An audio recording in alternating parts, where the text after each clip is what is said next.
Umaya na tatovi atu ia Yova le tua tama le tua lealo o le tua le ngangsa. Amen. O te fia faitaua sina soa faitau mai le perfecto Isaia e whaapea. Aua e mawai atu o atu maunga e luluina foi maunga a o loo alofa e le mawai atu lea na yati oe. Malau whengainga e manuia ye le luluina lea ua feta lai mai ai Yehova o le e alofa yati oe. E luoni laina o te fia au mai ale nei soa faitau e fai mamau e Faafeiloaiga ai le paia mawalunga o lo tātunga luenga wao i ona tawhai fia. E whaapea whamatalanga tu spaia a o loo alofa e le mawai atu lea na yati oe. Ua whetalai mai ai Yehova o le e alofa yati oe. E tele tu ai ngā alofa o loo tā ua e le tu spaia. Peitai e le alofa e tā ua tu spaia o le alofa e mawalunga. Whamailo na whaapirtania the highest form of love. Lea o lo whaaliwina ngana e leni o le akape. O le alofa tu noa e le aiso na amatanga, e le aiso na ngātaanga, e le aifo iso na mafuanga. Whamailo perfecto Isaia e vaenga te tele lua vaivaina le nei alofa. E whaapea o manu o na ofa fota i alatu toloai. E whaapea na Yehova o na ia whaasaoina ma whaolaina o i tātou. O lona lua, e pei lava o le tina o na whaasosu i lana tama. Ai pei tai, ai lava e ngalo ia te ilatou. A o lea tua, e le mawhaina ngalo o e mau ia te ia. E le tauta nome tausu lua whai pesuma tasi ma whai pesuma le lua. Sa whaapei o ia o se aeto, o na whaoso ia na tama. E folo na paau e sapo sapo i lana whanau. I lona whai pesuma le lua e whaapea. Sa whaapea lava Yehova e toa tasi. O na taitai ia te oe mau. Te loe whaapea nale lofo le atua le nei tai au. Lewa e malei fua mai i whanunga le leile nei tai au matango fia o Sapati o le atua. Le alofa le nao le atua na ia taitai mai ai lau soifua malo nei ola. Le wafua i o na tātou fitai ai lunga peau ngaru ngalo le ea. Na whaile ola u leo mafufonga tau mulimoli. Le susunga le taitai matanga luenga ia Leilua pasta sisi ngā fuatoa. Ma pa ia lasi lasi le matanga luenga iuta. E mamoli atuai le Faafeiloaiga mawalunga. I lau sunga le taitai au au. Alai moana pasta Uili papu. Ua whaamalo whai o le whaiva. E le manatu mawalunga. O lo iai pele anga le lei ma le lofa o le atua. E le ngata i lau soifua i la le tino. Ai whapea fo i le soifua i la le anganga. Whaamalo le taulongolongo. O lo mato mai tauina i lunga peau nganu ngalo le ea. I lau tufa ma lau whaasoa. Aisea. O le whanaunaunga o lau whina ngalo. Ia whaifo manu mai langi e wholaua i langi maaranga ruenga le atua. Ai a le tāpereina o le soifua ma le ola o lana whanau. Fia leu te au mai le swafa maru malo Yesu Keriso. O Yehova o au. O le atua o le ututaua. O te whaatalofa atua i lau sunga. Le tai au au whaapere wharetua ma no whalo. Talofa lava. E le ngata i leo te fia o te whaatalofa atu. Lau sunga le au tustusi. Papali i au mua pasta ia feta maspau. Le wharetua ma no whalo. E ale lua sa se lua ma le sunga le te oa au. Le sunga ia oitua langi pasta ata tanuvasa. Le wharetua ma no whalo. O te fia o te whaatalofa atu le nei tai au. I le suafa maru malo Yesu Keriso. Talofa lava. O te manatua ma le alofa. Le nofu ato. Tai matanga ruenga i fia. O e o lo tawaswina le puvai le ola. Ina ia whaatau mafalia. Le soifua ngā lala le whanau le atua. E fia le nganga e whaatalofa atu ia te autou ma le autou ainga. I le nei tai au le Sapati o le atua. Talofa lava. Le ngata i lea o te whaatalawhātu ni maruenga wao. Vasenga ia wao mo lātu ainga. Vasenga i toi ina mani o lātu ainga. Se i o lava i se toi tamatama. O te fia o te whaatalawhātu ni nei tai au. Te suafa manu malo o Yesu Keriso. I le mawhaina u whangaloina le tapo inga maua ni o tātou mātua.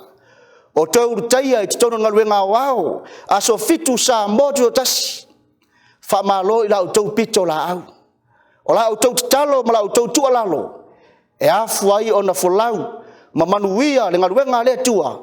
Ona o la au tau tapo inga. Le ngata i lea o te whaatalawhātu. E se wo au se uso. O lo mai moa ma maua mai le nei saulinga i lunga upenga ta whailangi. O te fia o te whaatalawhātu i ati oe. A vea lo mai moa mai le nei saulinga. O se whamurianga i ati oe. Ai sili ona si itia atuai oe. Ina ia lua whetaya i maletua. Awa o ia le nā te taiteina. O ia na te whaatotoina i tātou. Ai sili ona tāpena i tātou mo le langi mo le ola e whavau. O le whaile sona Faapitoa. O ia leo le aia o ina le fionga le tua le nitai au. O le sui te itai matanga ruenga. Ia pasta Kerupi Vaoiva. A la vanoa Faapitoa le nei.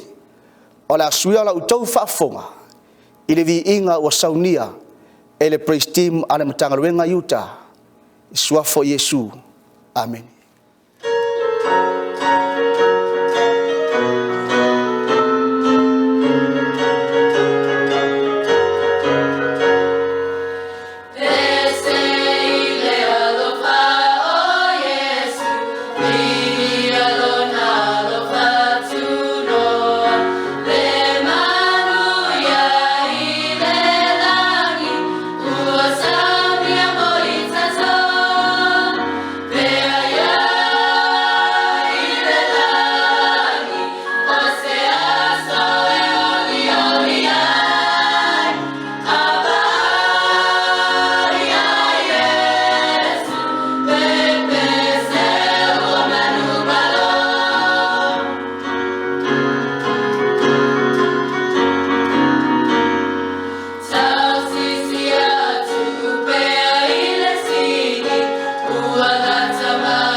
Tātou sauni atu, tātou te whao, longo, o le asu finangalo le tua e ala le sona le nei tai au. O le apungo mai o tau au, la sauni al Tatalo. Lo mātou ta mai o le langi. Whaafitai tere le nei avanoa o mātou maua le tai au mata ngofie o lo Sapati pa ia.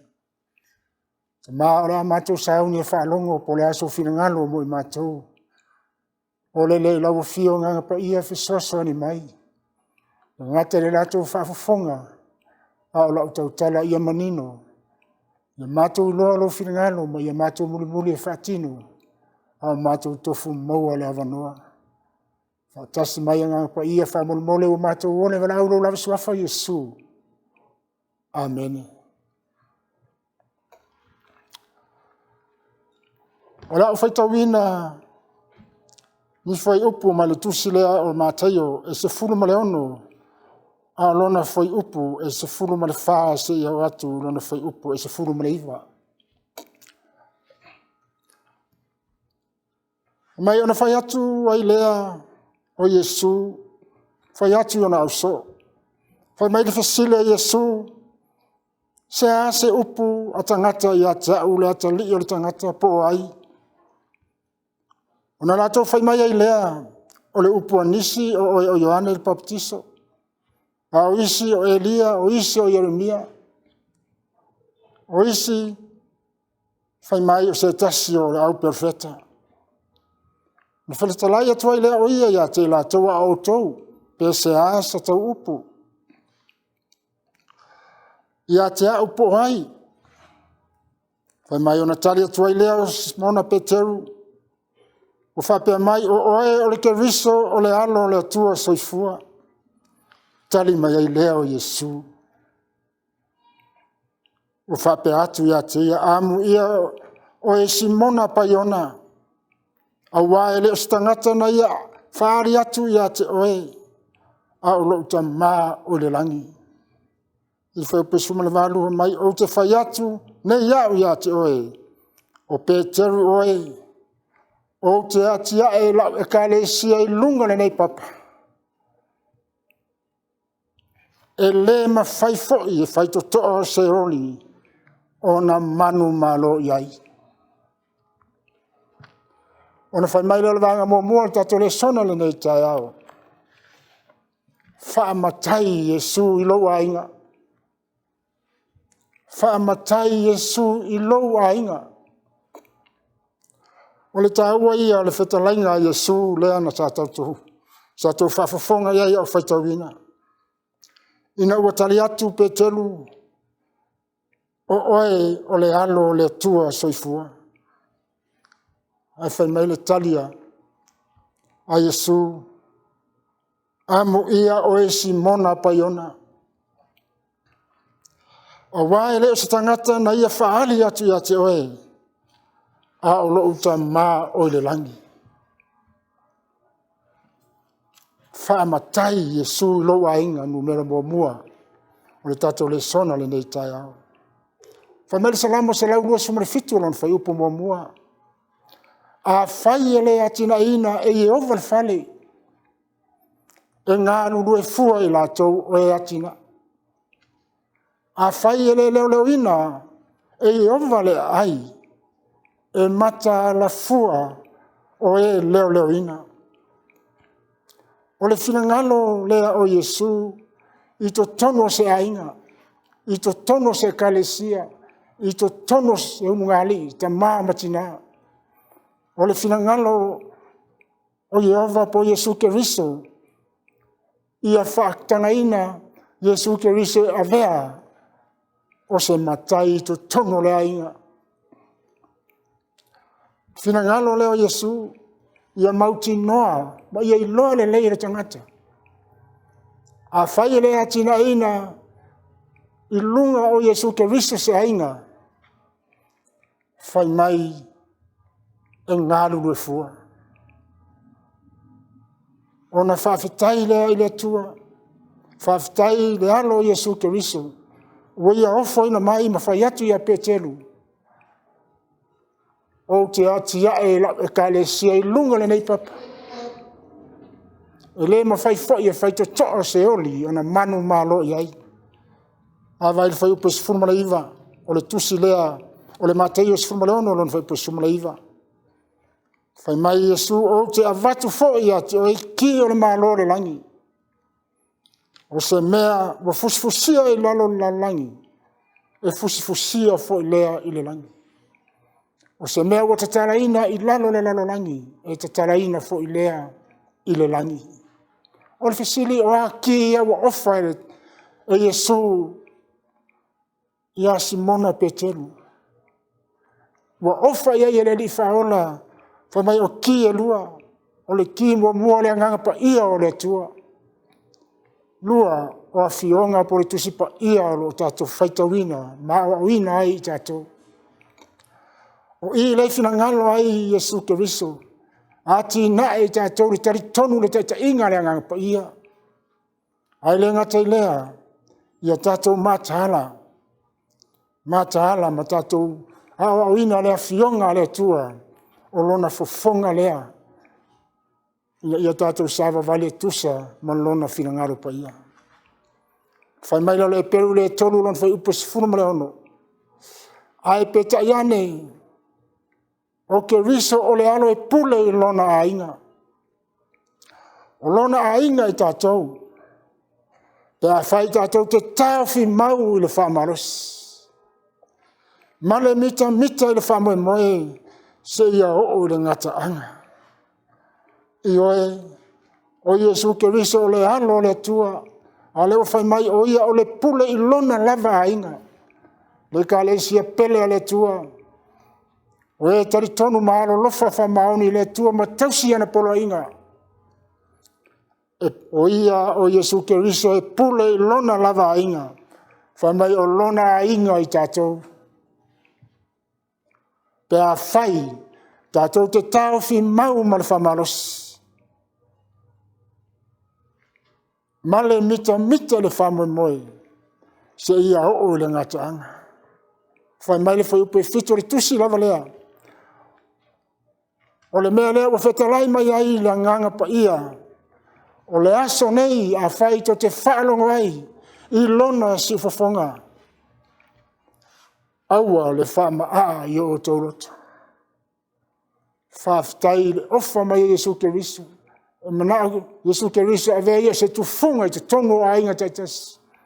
O ia se whamanosi i te tono se a inga i te maamati nāmar whanau. Ai mai se le Ekalesia le tua.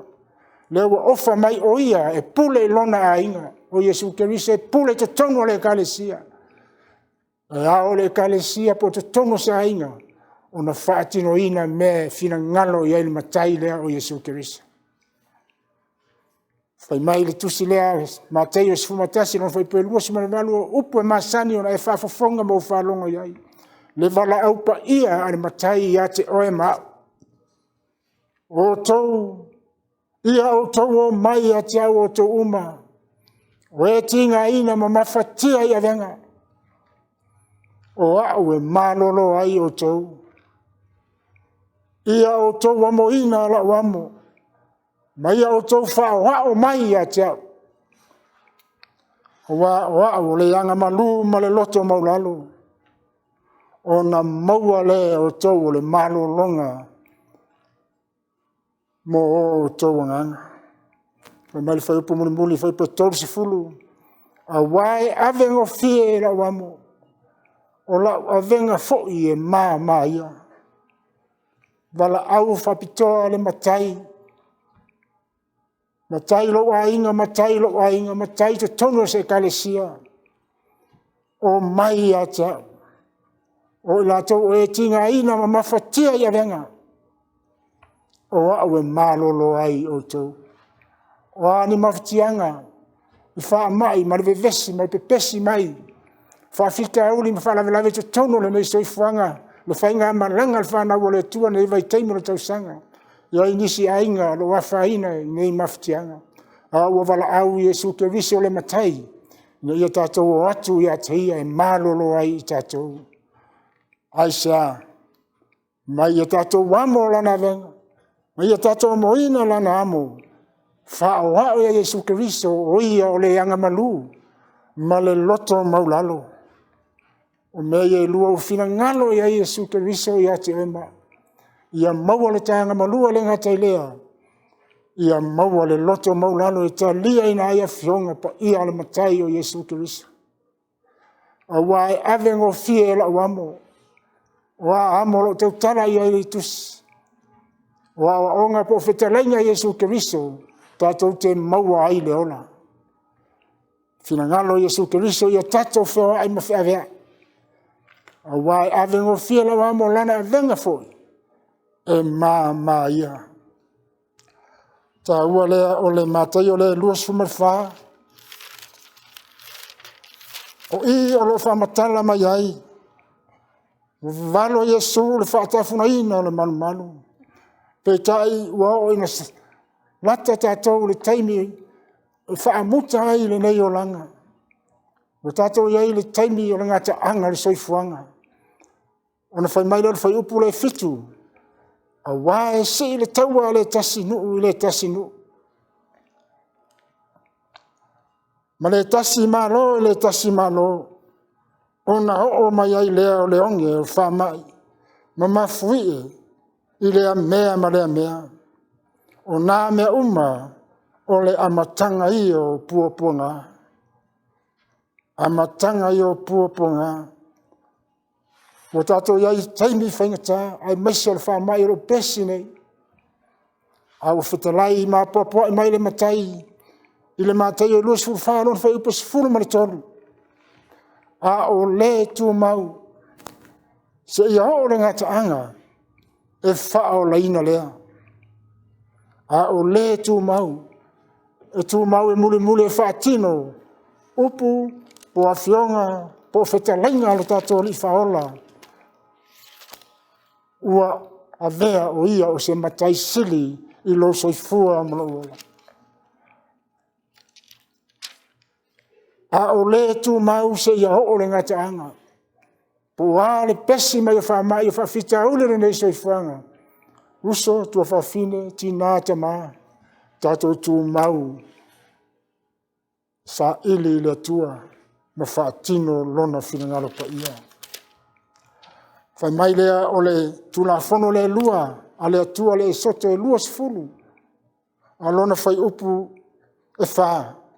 Aua e te whai mo oe se atua ese i o luma. Aua e te whai mo oe se tupua wa tā. Po se whatu sa lava o se mea o le langirunga.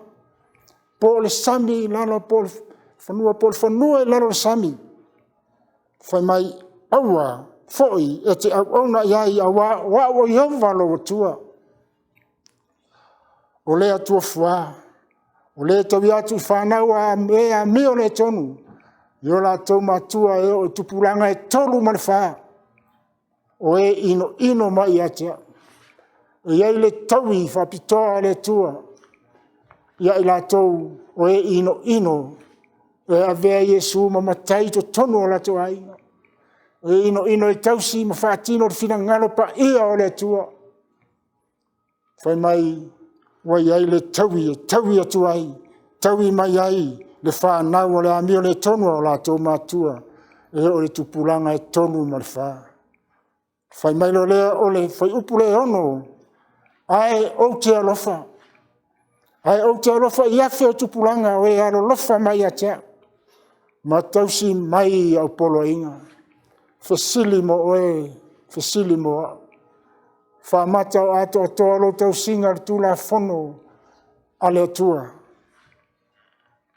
Lea wa feta lai mai ai le soto lea, e lua se furu lan whai upe ono. Ai o te alofa i afe o tupulanga.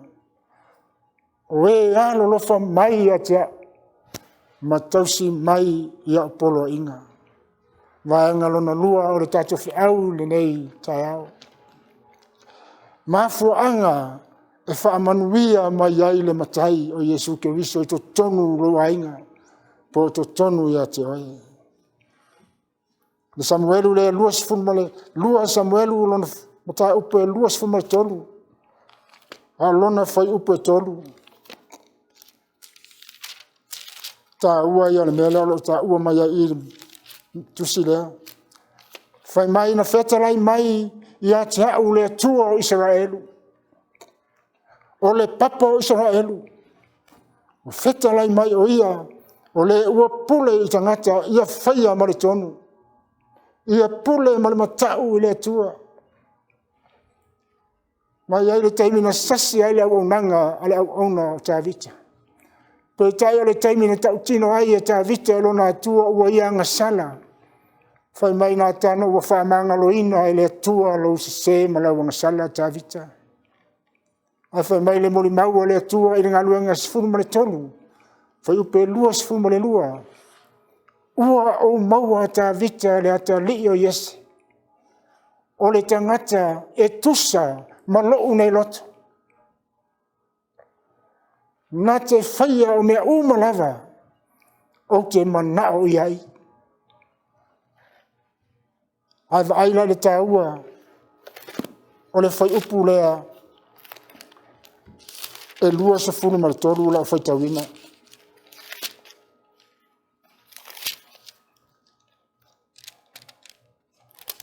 Ngā luenga e se fulu ma le tolu e lona fai upu e lua se fulu ma le tolu.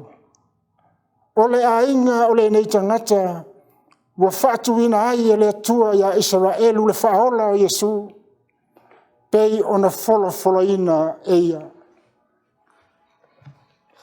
Le mafuanga le whaamanuianga o Tavita le ana tupunga mai ai le ngafa o le matai sili o Yesu Keriso. Whamai o le ainga o le nei tangata ua whaatuina ai e le atua Israelu le whaola o Yesu pei ona Faulafo eia. Whaamanuianga le atua ia Tavita ina ua tu mau ma pule ma le tonu ma tau le atua muli e whai le whina ngalo le atua ino le whaamaua lunga lona mafofau ino le ngutu whaapio ino le amio le anga Tavita le ana mafua ai ona ofa le atua le ngafa Yesu Keriso le ana whai mai ai le whai upe lua suma le lua ngā luenga suma le tolu ua o maua Tavita le ata lii o Yese o le tangata e tusa malo nei loto na te whaia o mea lava o te manao iai. E iai le tala lea o lea o mai le teminei. Le lua no fwai ngā tupu e lua se furu ma le ono whai upo e wha se i olo na whai upo e valu. Whai mai o le tangata lea usia o usia e se furu ma le ono na tausanga. Ma ua tofia o ia e whai matupu e suia e lona ta mao a masia. Tūlai mai a masia. Filifilia e vea matupu o Israelu. I lona se fulu ma le ono ona tausanga. Ona whai mai lea o le whai upe wha. Ua ia whaia le amio tonu. I luma o Jehova e tusa ma mea umana whaia e lona ta maa. Vaenga mua whai mai na ia whaia le amio tonu I luma o Jehova.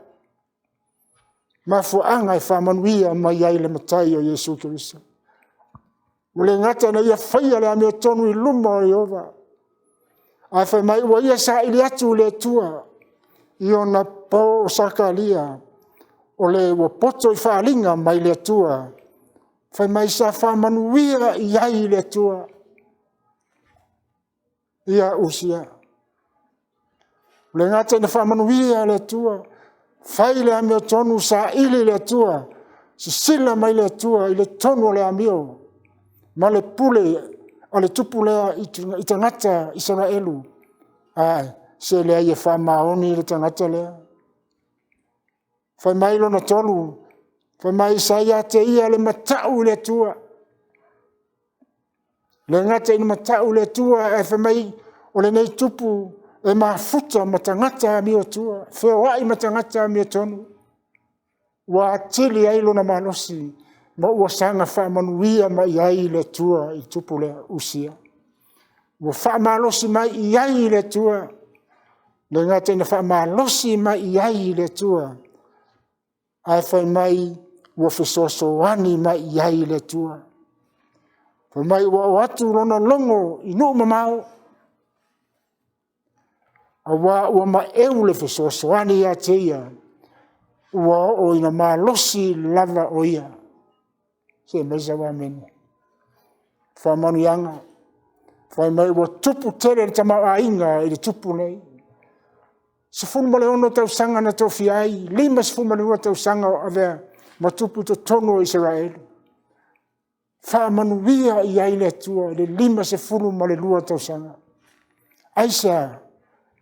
Lenga na ia whaia le amio tonu I luma o le tua. Na ia pule ma le matau I le tua. Wheoai matangata mi o tua. Ma futa I tangata mi o tua le ngata I lea. Ua whaamalosi mai I ai le tua. Ma whaamanuia I ai le tua. Manuia le nofo inga ale tupu o usia. Sa le ai se me popole ai usia, pa mai ua longo a na tala I fafo atu o le lalolangi. Ina ua whamanuia I ai le tua. Vaenga lona tolu o le tatou le sona. E te le matai I e whamaulunga. E te le tua I e whamaulunga. I le whai upu e se funumale ono le tusi lea, lua ono whai inga tupu, e lua se funumale ono, lon whai upu e se funumale ono. Ta lofa I le mea ua o ia I le tupu o usia. I whamanu ianga na tuu ia I le tua, sa ola se olanga matau, ma muli muli e whaatino le whirangalo le tua e ala I lana upu manantu la fono. Ai whai mai ua maa losi o ia, ua longo a ona tala I whafuatu le lalolangi. Whai mai le whai upu le se fulumale ono. Ua maa losi o ia, ona wha maua lunga lea o lona loto. Wai lona malaia. A wa ngasala atu o ia ia Yehova lona atua. La le ngasala are nei tupu. Lima se fulumale lua tau sanga o wha manuia ia le tua. Whai mai ua wha maua lunga lona loto. Aisia, ua longo a ona tala le ta mau a inga. Ta lofa I le tua. A whai mai, ua aluatu o ia le maru o Yehova. Ua whaamu ai me manongi I lunga o le whata whaitaulanga. I lunga o le whata I whaamu ai me manongi. Ua tūlai le tupu ma aluatu. Ua alu e whaamu taulanga I tonu le malu o le tua. I le me whaamu ai me manongi. Ta lofa e le fina ngalo leo le tua. O le manatu le tupu lea ua velo na tamau a inga, ma mea uma, ma lona matau le tua, e whaatanga I hia le tua. Ua Leiloa e usia mea pa ia tau le tua. Ua Leiloa se matau le tua, aisia, ina ua wha teleina o ana oa, wha teleina ana lafu manu. Soani ele tua le taua ma Filistia, ma nisi o malo. Whai mai ua whai taulanga I aisa amoni. Au I tonu na sila mai ai fofonga o le tua. Ua se le savali au sia. Ua wha maua lunga o lona loto. E te le matai I e wha maua lunga. Whai mai e vai atu a sari ale whai taulanga le tua. Whai upo sifuma le fitu.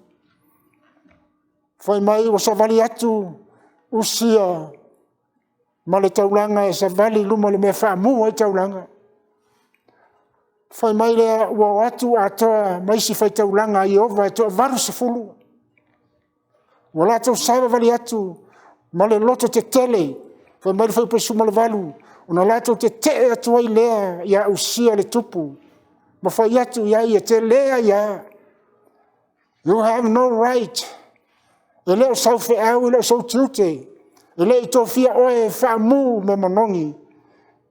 Ia Yehova, a le au whaitau langa, ma le au sa le vi, o I lato oe wa whapa iaina e le tua. Ua manatu o sia lona whaamaualunga, so se vaenga tau Sauniga tau le tua, ua whaatanga ina ai o ia. Ua Leiloa mea pa ia tau le tua. Ua le ise ava le tua no whatamau ainga ina le tua usia. Ta lofa le mea na o iai. Ko mai e whai atu iai a saiwa mera whai taulanga. Ai ua ita le tupu. Mai ona ita I leo usia. Sa I lona lima le ipu e whaamu ai me manongi. O lona ita o ita o ia le whai taulanga. Ai vai atu, fa mai ua tupu le pela I lona mua ulu. Le tā ua ia le tusi lea. A le teutana nome.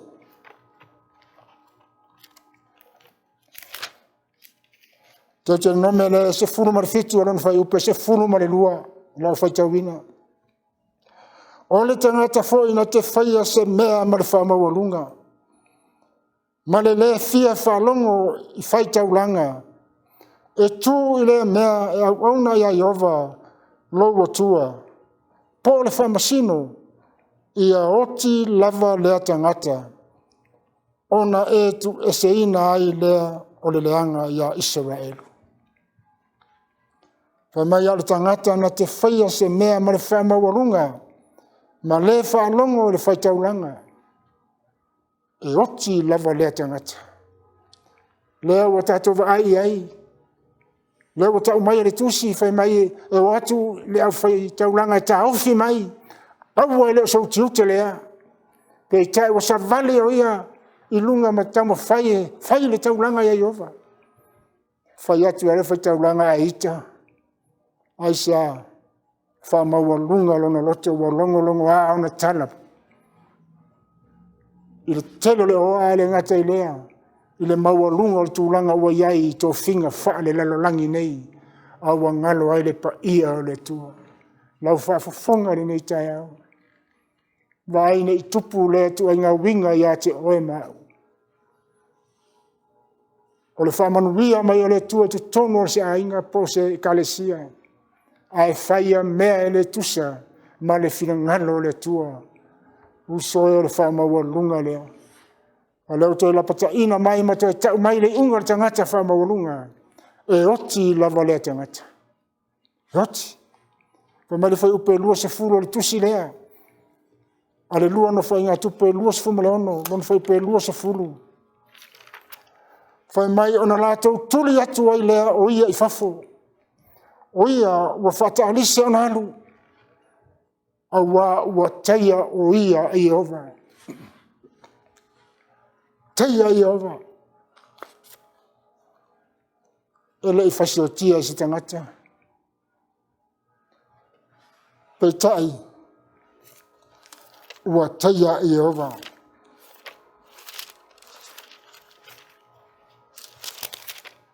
Whai mai le numero le e se furu ma le 5. Lona whai upe tolu se furu. O lau whai tauina. A o le tangata na te whaia se mea ma le whamawalunga. Po se tangata moni o le nuu, po se tangata ese. Ua whaia lava e ia o Iova. Vavae ese ina lea tangata I lona nuu. A ua inosia e ia le upo Iova. Ua solia fo e ia o lana polo inga. E matua vavae ese lava lea tangata. E ia te ia lava lana angasala. Le angasala le fia ia le tua. O le angasala le whamawalunga. O ile tusi le lo tau mai ia le lua tu ai angasala. O le angasala e whaia ma le sasei. Ile I mawhawhawina. O le angasala le whamawalunga lona lua ai. Ua inosia le upua Iova. Le tangata sa maua o whai seu pe whai whawhia le Sapati o le tua. Whai mai ua avatu ia Mose, ua Leilua Mose, ua ave loka. Whasili mai le tua, whasili atu, mai ua whetelai mai. Iai lea o Iova ia Mose whai upe tolsu mai 5. E matua whasi o tia le tangata. E whetongia o ia I maa. E le whaapote patonga umai tua o tonga la wapi. O le unga le ana iai le tangata na ia soli le Sapati o le tua. Anga sala le whamawalunga. So se taimi ta te soli ai se tula fono le tua o le na o le Sapati. E tau mai le langi o oe mau o tangata whamawalunga. O le unga e ta tau na fasiotia. Fasioti, tau ai I maa ioti. Usia na fasi mai le langi o le tua. O le tangata le na soli Sapati, na tau ai I maa e tangata le whapototonga Israel. Ma oti ai le tangata. O mafua anga ia. Leo whai mai le au tūle a tātou. E te le matai I e whamawalunga. E oti le tangata whamawalunga. Ba ai fo oe ia te oe, maau ia te au. Po iai se mea whamawalunga ai. I le sila whanga pa ia le tua, ma soli ele tua whono le tua. Ne I fasi mai ta ua mai le langi, ele matai sili. Ona whai mai lea, sa le pela usia, whai pelua sumaitas. Le pela usia le tupu wa o le aso na oti ai. O wa whale e sea o ia. Ma ua le pela au wa whaate e se ina o ia i le whale o Yehova. Fasi mai le langi. Fasi mai le langi le whamaua lunga o le tupu o usia. What a sad ending in a promising start. Na whamanuia le tua le amatanga. I le tula mai ma le amatanga mai le tupu i ti ute wha tupu. Israelu pe tai le taimi muli muli. Wa whamaua lunga i le tua. Whamele le whailaunga le fitu lon whaupu e valu. E sili ona le lei o le unga o se mea i lona amatanga. Male ono sai i le ua loto whamaua lunga. O le mana onga, o le whailaunga, wa ai lotai unga. O ea lala mai mautu atu, e ai lowi unga, e ai lowi unga. O ai le teime oti ai, o ai le teime taui ai le tua i o ta a mionga whaatino. A whaita te amio le lei e taui ta ua le tua i le manuia. A whaita te whamaua lunga i le tua e taui ta ua le afi, se sunu ina ai ta ua. Whai mai le whata o tole se furu ma le whaarona whai upe se furu ma le lua. E iai le ana ua tonu le manato le tangata. A o lona tangu una o ala ia e oti ai. Fili ifo, to su e le lei, o ani manatu o tupu ifo, te tonu, tupu ai, te tonu ia te oe ai au. Whai mai o ala ia, ma manatu ia e whano ai le tangata. O lona taunu unga, o ala ia e oti ai. Fesili le tua, i lo fino ngalo, ma o mana tina tunga, fesili fo iau, ma whape ifo, le tua sao e le nei mea le au whaia. Va ai le tula fono le tua e tau mai ai mea uma, e te tau una ta sava vali ai. Mele whata ote se fuma le ono, lon whai upa se fuma le valo. E mua le wha maua lunga, i le malaia, e mua foi le loto wha sia i le pau. Pride comes before fall. Ia ta whai tete e na mele le wha maua lunga, e mua le wha maua lunga, ai le taimi, e o mai ai le malaia ma tei ai taua. E te le tua le akopo whano whaupe ono. E te le tua i e wa wha maua lunga. Ai fo ina mai le lofa tu noa le tua i e wha maua lalo. God resists the proud. He gives grace to the humble. O le whina ngano leo le matai. Ia ta wha atu ia te ia, amola na venga. Ma wha atu ia te ia. O wa o ia o le anga malu, ma le loto maulalo. O na maua lea oe mao. O le malo longa mo ta uanganga. Whai mai le matai o sifuma tasi, lu o sifuma le iwa. Ia o tau amoina la uamo. Ma ia o tau wha o mai ia tia. A wa o le anga malu, ma le loto maulalo. O na maua le o tau o le malo longa mo tau anganga. Le luinga ma se whamanosi a te oema whamatai Yesu i lou ainga. Whamatai Yesu i lou ainga. Whapefo i lou ainga. I le suafo Yesu. Amen. O le apuno mai o tau au, le mātou te mai o le langi. Whaftai lau fionga o mātou whalongo i ai. O le atu lea whamole mole te maa. Whalau tele lo finangalo i la lato Faafofoga. Ai ala tau tala. Ina ia mātou a vea oe Yesu Keriso o se matai sili te tono na i o mātou ainga. Ma ia mātou wha o atu i lau a fio. Amo lau amo. O mātou wha o wao oe o le anga malu ma le loto maulalo. Se wha taita inga sili i o mātou tangata lau a fionga te maa. Ina ia ave ese le whaamaua lunga i o mātou tangata, i o mātou maua. Le loto whaamangalo, ma le loto matau e au auna tua i ati oe, au mātou tofu maua le avanoa. Whaamangalo la o auna pēr whai wa le ato tōna whaamataraina o la upu whaamolmole. Wa ole ma wala awi lou lava suafa Yesu. Amen.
Maia, i nā tātou tapua ia tuia i lea tua le tamā, le alo, ma le ngang sā. Amen. O te fia au maia se mau ma le fiong pa ia lea tua, e whaima whaato muanga o le Faafeiloaiga. Whapealo na whaitawina. Alua e i le maunga mawalulunga, o oe le au mai le tala le lei a Siona. Ia matua le o tele, o oe le au mai le tala le lei ia Yerusalema. Ia le o tele, au le fefe, pa iatu i le ai o Yuta, pa auta i lo o tau atua. E taritonu e whapena le alanga le whanau whirifilia le atua i le neitai au. I le atua le nao Abrahamo, o le atua Isaako, ma le atua Iakopo. O le atua le nao lo whapenao na tātou au auna ma tātou wifo iai. Le aua mawhai ai o na tātou alalanga i le neitai au. O i tātou ua whirifilia i le atua. Ia tātou whape atu i no uma, whaauta i lo tātou watua. Fia le nei tai au, e vi ia le prestene o le tātou ngaluenga. Ma ia sanga wha manuina lo na suafa pa ia, o Yehova lo tātou watua. Ia sanga vi ia, ma sanga wha manuina la na fio, e whabavau, e whaavavau lava. Fia le nei tai au, a vela uleo e whai mafonga o la nau auna. I le sunga le teitai me tanga luenga, ia Leilua, pasta sisi ngā fuatoa, le ngata fui leo le mamalu wha matai fia o me tanga luenga yuta, e o whalofa atuai ma whaatalofa i le nei tai au, e le mamalu wha matai fia o le tātou ngā luenga. Lausunga i le teitai au au, alai moana pasta wiri papu. Malo le soifua manuia, malo le langi e mama. Whaafitai le lofa o le atua o lo vai e sulo le tino. Le tere o puloka lama lo whapinao na e whaafueina. O lo moalunga le ao teitai o le atua i lo soifua. Vi ia lavala le atua nei se o le whaabavau i lana tausinga. Fia le ofo lo fatu ma faatalofa le soafa manu malo Yesu Keriso. Ta lofa lava. Liua la lupe nei tai au. O te fia e ofo lo fatu ma faatalofa. I teitai matanga luenga. O lo whapena o na tutu mai matangi olo i le teitaina o matanga luenga e fia. Ato ai ma le nofo a whaafengainga. O lo whapena o na lātou lango sua i le taitaina o le ngaluenga le atua i Ekalesia taitasi. Whaamalo le tau. Whaamalo mo le soifua au auna i le atua. Le mawhai o na whaangaloina le nei tae au. Ai fia o folofa atu ma whaatalofa le soafa manu malo Yesu Keriso. Ta lofa lava. Le mawhai foi o na whaangaloina. Na yo tātou ta matina matutua.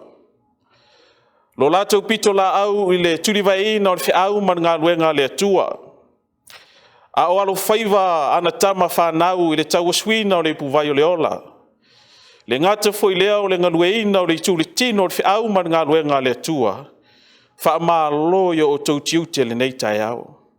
O la o tau Tatalo ma la o tau tāpua inga. Wa Afoa o na manuia le ngaluenga le atua. Fia leo folofa atu mwhaatalofa le nei tai au. Ta lofa lava. Tupulanga talavou po vai malima o ngaluenga le atua. Ni mwhai o na wha ngaluina o tau le nei tai au. Wha malo le soifua manuia. Wha malo fo i ngalulue whiau man ngaluenga le atua. Wha ta lofa le swafa manu malo Yesu Keriso. Ta lofa lava. Ni mwhai fo i o na wha ngaluina se uso po se tasi. Ua mawhai o na mai moa mai i le nei Sauniga tā ua. O se whamanuianga le tātou mawhitanga i le nei tai au. Le ngata o se manuia ia te i mātou. Ai silisili o se manuia i nā. Ina ia iai le musmusunga le anganga o le atua i le nei Sauniga. Ina ia mawhai ai o na toe liuliu le tō whāma le whautanga. E ala i le upumonia le atua le alaunga ina. O le wha moe lava ina i mawhai o na tātou sau whangā whatasi le langi ma le ola e whavau. Fia le ofalo whaatu ma whaatalofa le nei tai au. Tā lofa lava. O le whailaunga o le a whapena o na utou Faafofoga iai. Ua tōwhia le atua mai le langi na i mawhai o na ia taina le papa. E puna mai ai le vai o le ola i nei mawhai o na whaatau mawhalia ai lo ngā lala ma lo fiainu. O le wha na lava o lana uauna. E le ngata ia whaato toina i tātou i ngā luenga le lei. A ia tāpena ina uma i tātou mo le nāta e au. E a fio mai ai Yesu. O lana uauna le sunga le teitai mita ngā luenga. SISDAC i uta.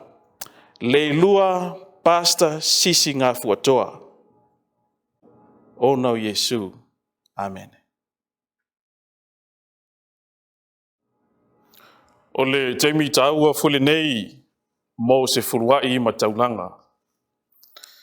Wala wina lea ma le whaalualo senga i tia kono, whaamole tulai mai, molo na tau awina. Pe whaoa e le tangata mea le atua, a o tau, ua o tau whaoa au mea. A ua o tau whai mai, ni a e au mea wa mātou whaoa. Ua o tau whaoa me Sefulua'i ai a o tau mea, a toa mataulanga. Ua matua whaafanuina o tau, o le nuu umalava, a wā ua o tau whaoa au mea.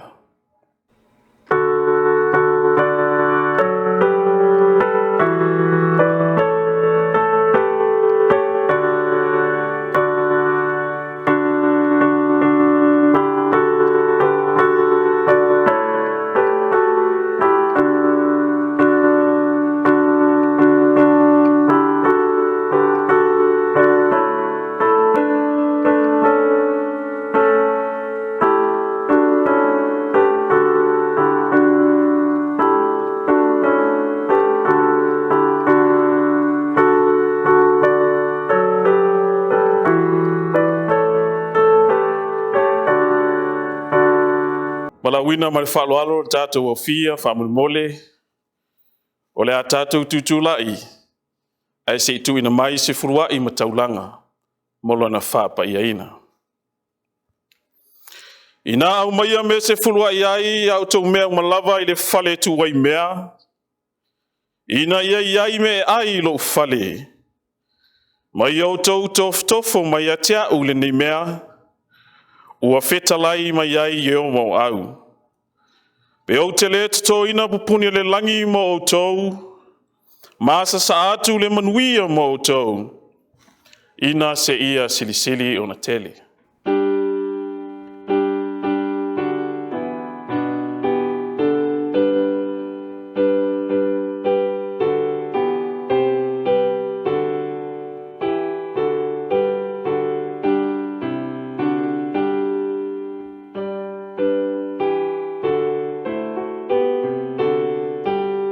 O le atato wifo ma whamolalo I le atua le talo.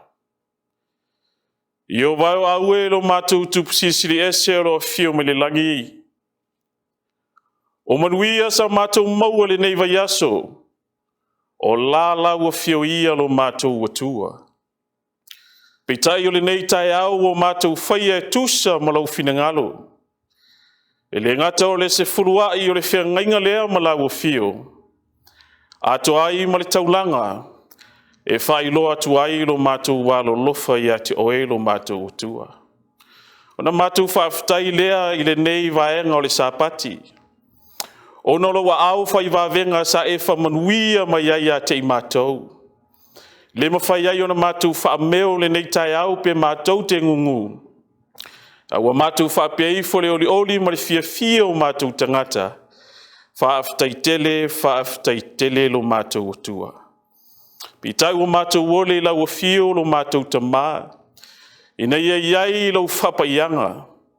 Ia iai au whamunianga I nei Sefulua'i ma taulanga.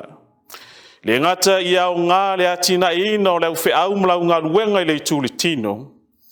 Ai silisili ina ia mawhai o na fisosoani. E lavia ina I se nganga mo lou malo. Ia e whamanuia sia mātou ngā luenga o au e tui whā le nei larolangi. Whamanuia fo I le wasenga I ti a kono mo la ua vaenga mai a le nei tae au. Ia vi ia lava o Yesu lo mātou mutai, nei se o lava I le whāwawau e whāwawau lava. Amen.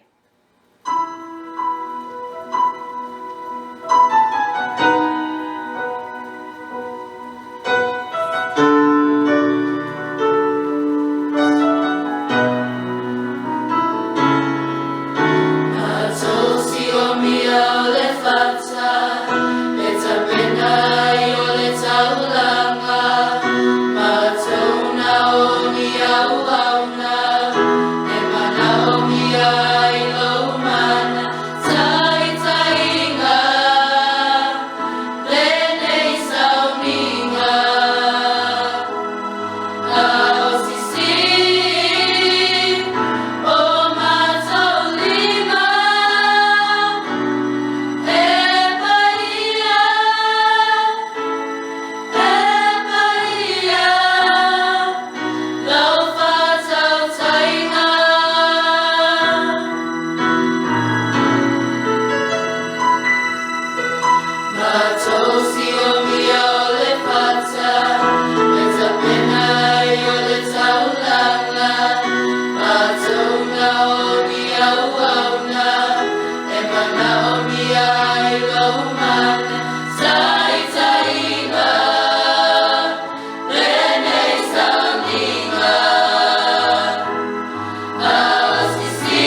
Moli le ngang fa tele la foi pese le praise team mtanga luenga tu sayo le nevi inga matango fie fai ona tatala yo finangalo mo tatu loto au tatu sau ne faalongo mo faafoga e ala le finangalo le tua filfilio le nei Sapati e ala I feau o le launga fa mai upo le nevi inga langina la foi pese ma tau te siomio le fata o le fata fai taulanga e ta pena ai le taulanga.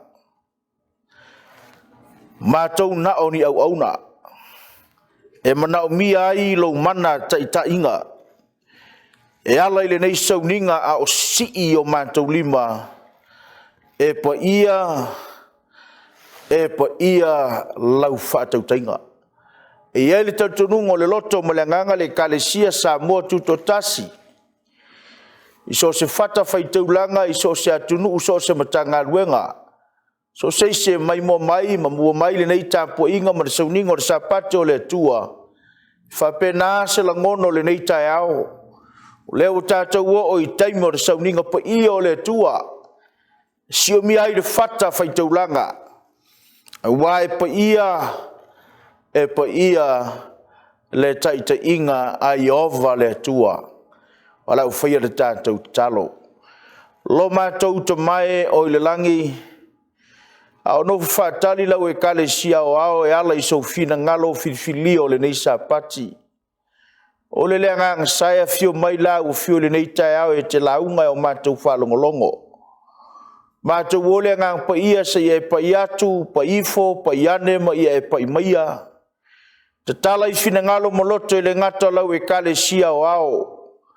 Meiso nisio sio matu atunu o eo la mai moina le nei feau. O nei tapo inga ma nei Sauniga o lau Sapati pa ia I lunga upenga te whailangi. Matu Tatalo ia o ngā feau o le nei Sapati. O se toi whafangu e ala le tāpenanga ma le Sauniga o le soifua mo le matu wola. A o matu vai atu le tūlata tele mai o le naso. Le aso e te fio mai ai. Whangaina le mea whaingaruenga vai ma le whaatau waa iau lava awa lofa I le nei tai ao. Ina ialu ma le mana lau fina ngalo. Saunia I mātou uma mo lau feau ma lau tala le lei. Mawalunga le vi ingo lau o fio Yesu nei se iau lava. I le whaamavau e whaamavau lava. Amene. O le feau o le nei Sapati. O le a tātou whaasoa mo tātou talano iai ma au mai ele tua o se feau filfilia. O le feau e tā pena ma toi whamanatu ai le whanau o le tua. I le taimi wa e soifua mo Iulai. Ma le walau Faapitoa le tua le soifua o lana Ekalesia. Ai meso le feau mangaluenga na matai ua tuina mai a te oe mau tātou te ngāruru ai mo tātou wati ai. I so se mata ngāruenga. O le tusi au tū po le mau o whau tuina i ai se feau o le Sapati le nei. Mo mai le tusi o ne mia lona mata upe ono a lona whai upe tolu. Whapea lona whai tawina. O no au awina atu lea o le savali i ate I la tou. Ua whape atu.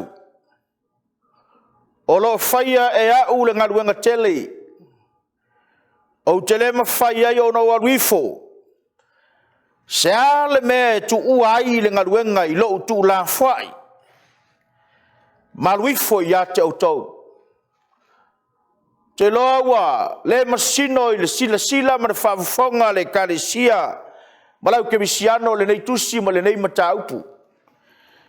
Tātou te tala noalo I le tusio ne mia o na tātou manatua le ma faufau. Le feau na ave Faapitoa le atua I le taimi o le perfecto ne mia. O le feau o le toi atina ina o pā o Ierusalema. Pā na whaatafu na ina mamuina le afi. E o atu le feau I ane mia. Ma le tala I ane mia wha mamoiloto. Wa mu sai ma solo I lalo au pao le nu o le atua ma ua mu o le aise mea tutoi wa whata ma ia lafi. Talai malama fa mai mtalanga tuspaia mtaupu mua tuso ne mia. O lai tautu waina ne mia le moto le tupu. Na ia tatalo ai le atua ma Faapitoa e tatala mai se avanoa.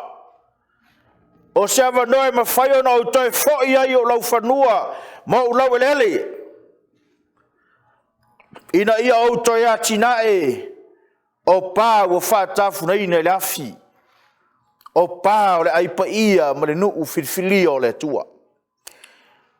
Whasolonga mai lava o le whiau ma na mataupu sa yo o mai lo na mataupu e ono.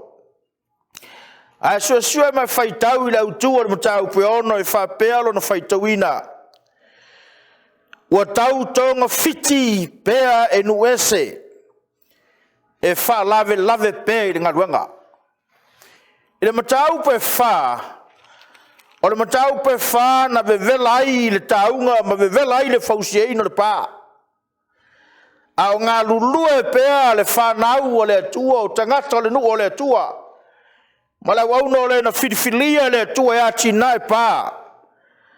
Ai na whai pea le tangata i noia sane pā lata. Tangata i noia Tovio i la tauia na whai le ngaluenga. E o mai na matau pe ono. O lo whanga solo pea le whai. Ma le tau ma whai o tangata whasese ma tangata wha lave. E la tau te wha lave ma sa ili se mea. E afu ai o na tau fia le ngaluenga le lei o lo whai e tangata. Mo le atina e ina o pā.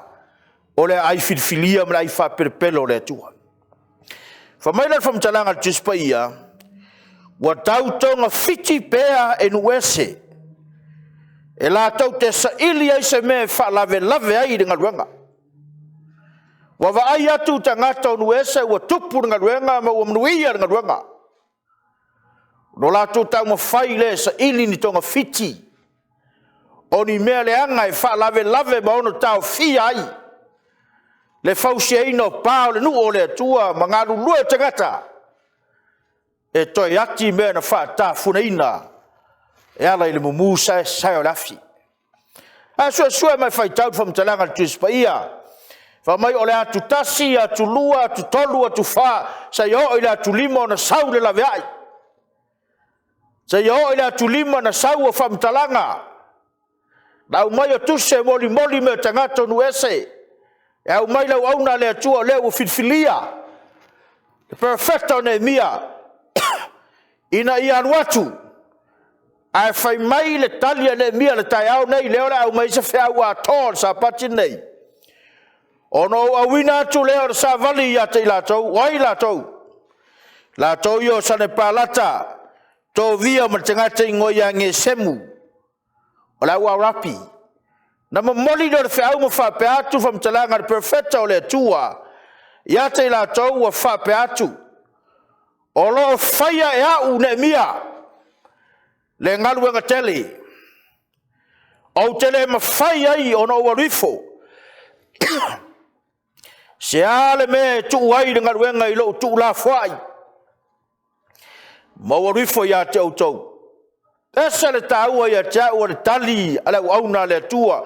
O le tangata na te iloa lona valawina. O le tangata e taua ia te ia lona valawina.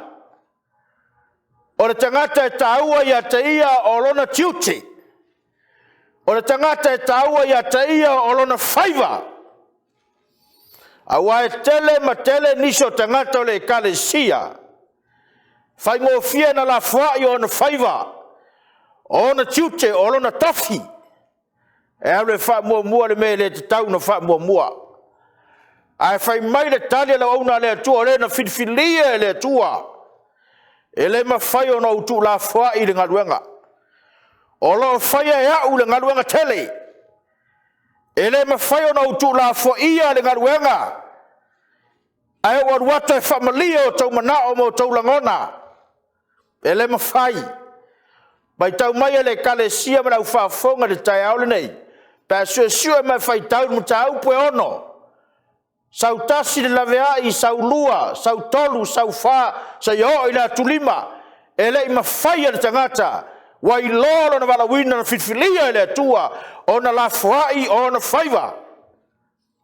Fai mai fam talanga tuspa ia ele mafai ya ona tu la fuai. Le mafai ona au tu la fuai le ngalwenga le tua. Fai mai lo au tu fe au te au ne wo fau tuina. Au te tu la fuai yo tiute ngalwenga. Do not renounce God's duty upon you. O le upule o le renounce. Tai peo se tangata e whaatala le. Se tangata e le ango. Se tulau le upule a whaonga ino tangata e le kea. Ao aina, tulai mai me manao mia se tulau o le lalolangi molo na ainga. E ta ati aringa ruenga le e le popole ai. E na te tu la fuai. Pei lava fasifai o tō fingo nga ruenga le tua. Bona faiva te tono le Ekalesia. E tua e alu. Awa taime le fia ai e tatia i mea le Ekalesia. O mea na vatu e ala le tofi na vatu e le tui e tenga lue ai. Awa ina ita ia pai po la fai. Po le fai fe au po le toina po ai lava. E te la fua ia fasifai le ala. O mea na vatu e le tua e ala le faiva pe ona tui natu e le tua ia te oe. Ar tangata o ne mia e na te maua lunga ia te ia lona valawina. Ma lona fitfilia na tō fia ia le tua. E le i tau ngō fie ma liuliu ngō fie le tō whā. E leo se tangata e tā whea ngō fie le tō whā ma le whautanga. O le tangata e lo loto le tō whā ma le whautanga. Na tā ua ia te ia lona valawina. Mai ale fa mua ai le fa le lava tangata. Ai na ia filifili. O te le la foa ia o faiva lo filima. O tiute na mai ale tua. O no lo watu ile fa lave me o tangata e fa lave. Fa o Sapati la tatu fa so iai. Fa upe lua mar fa upe fa sa yo lo na fa upe limba. Fa mai o participia watu lima na saur tus. Sane palata ma Tovio ma tangata ingoia nge semu. O le tusi e wha lave, o le upule o le tusi e wha lave i le ngaruenga. Ia ia tai peo me foi e whaisa moa e. Wai me lole nua matana wha tuse Ekalesia sause lave a e ta ofi i le ngaruenga i tū tō tō. E mū whaanga pe ale usta ia le finga ngalo po le tō wha tū tasi al nu. Whapena tangata i onu ese ma latou mea na whai. Na mata mai lava na matau pe lua, tolu wha, e o mani matau pe ono, wa tili aina wha lave. E le ngata wa umai tusi. A wo ina latou whau ni manatu ni tala fatu o latou fina ngalo, mo latou loto e wha leanga ni ngaruenga. Whamana upartispa ia, a tu lima o na saura tusi a sana pālata mange semu, o le ale tusi. O le tali, o le tusi e wha lave. E ala i ngaruenga. Whamairo le tali le tangata e na te sila fia lo na warawina. Whamairo le tali ane mia, o lo whai e au le ngaruenga tele. O tele ma whai ai ono au waruifo. O le whasili le tai au nei le Ekalesia o te manao e te mawhau lo loto iai. Whamata e fia ni ne mia i te tono le Ekalesia. Fia ni ne mia i te tono lau mtanga luenga. Fia ni ne mia i te tono lau Ekalesia o lau ainga. E fia ni ne mia i te tono lau sao, o le sao. E fia ni ne mia. O tangata i le tau ngō fia lo na tau. O tangata i le ta whea ngō fia lo na tō whā. O le tangata i ta ua i a te ia o lona warawina. E ta ua i a te ia le mena whitwhilia i a le tua. Nā ngore mea moni marwha maoni le Ekalesia o ao. I to tonua le Ekalesia e tele ma tele tangata whaalave. E whaalave i to tonua ngā ruanga. E te tau ma whai e whai se me le lei. A e tau ma whai fwoi o tangata leanga. O sane pālata ma Tovio. Nge semu i tonua le Ekalesia. La tau te whai se mea i nei am. Vai e ilo loto ya la au manga luenga ore kia tole mana o isa de palata to via mange semu ia aua nei tau nu ur por kalame aua nei fa tau wina le fina ngalo le tua na fuaina vala au faapitoa le tua o le na te sau e toi ati pa o le nuu le tua lua vaanga le feau o le sapati lenei o le vaanga mua o le ngaluenga a auauna o ai auauna o lai tautala ia te oe mau le Ekalesia o ao le tua o le ngaluenga au mai le tua o le ngaluenga faapitoa auauna o lau ngaluenga ma lau ngaluenga e fesolo mtau pe faafau pe sumatasi sumalelua na ia tuina mai foi nise fai ma apostolo oisi foi e fai ma perfecta oisi foi la tau te fola le tala le lei oisi foi e fai ma leo a toa ma wao ole por kalame le tua ma valau le tua fa malau participaia la apostolo Paulo na ia tuina mai foi nisi o nise fai ma apostolo na ia au mai foi nisi ma ia tofia nisi e fai ma perfecta oisi foi la tau te fola le tala le lei oisi fai ma leo a toa ma wao ese to finga na au mai le tua to finga ese na au mai le tua e tusa ma lo malosi e tusa ma le meua fina ngalo i le tua ia te oe mau e leo tangata uma e fai ma apostolo e leo tangata uma e fai ma perfecta e leo tangata uma e fola le tala le lei e tofu ar tangata ma le whamurianga le tua e ala i le tofi wa whaasoma i le tua whaafonga la o tau whamtalanga tu spaia pe apostolo pe perfecta pe fola le tala le lei pe leo pe au pole a lava lo tiute au mai le tono le Ekalesia